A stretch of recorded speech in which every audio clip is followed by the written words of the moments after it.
O Incio traeu a centos de persoas coa súa feira de artesanía e etnografía. Un dos motivos do seu éxito, a gran variedade de produtos postos á venda. Ofrecemos produtos de porco celta. Queixo das vacas da nosa casa. E a forma de promocionalos. O stand da adega local Terra Brava, recentemente constituída, parecía un bar ao aire libre. Elaborámoslo aquí, pero as uvas trémolas de Sober, de Doade, da Ribeira Sacra, vamos, nos Caños do Sil, e nada, apostamos por montar a bodega pois aquí arriba. Está bueno, está bueno. Estou seguro que casi se nos vai agotar. Por o que estamos vendo así das feiras que fixemos así hai 2 meses e 3 meses, pois a cousa está indo ben.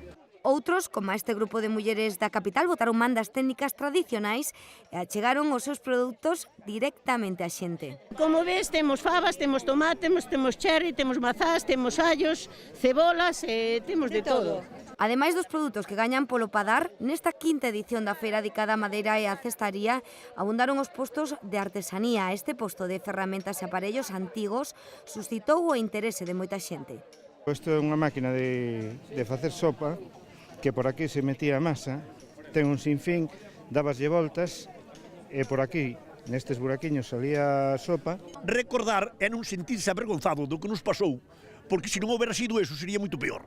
O que é unha verdadeira mágoa é que os carros e os apeiros de labranza e outras cousas por aí teñan podrecido e algúns incluso teñan queimado. Porque vender máis ou menos ese día é o de menos. Ainda que non se venda moito, pois darse a conocer e sale venta para outros días. O fin non é outro que crear unha marca única propia do Incio para dinamizar a economía. Faise un pouco ca finalidade de dar a coñecer os produtos locais.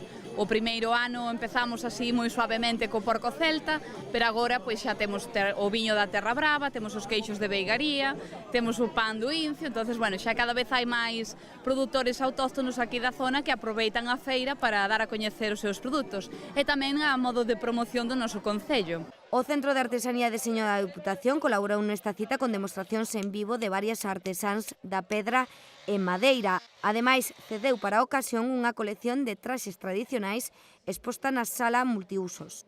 Todo xunto a un entregado ambiente festivo. Vestímonos como se vestía antiguamente a xente, da xeito tradicional galego, vaya. E con música tradicional, incluso dos máis pequenos. Despediuse con éxito a cita ata o ano que ven.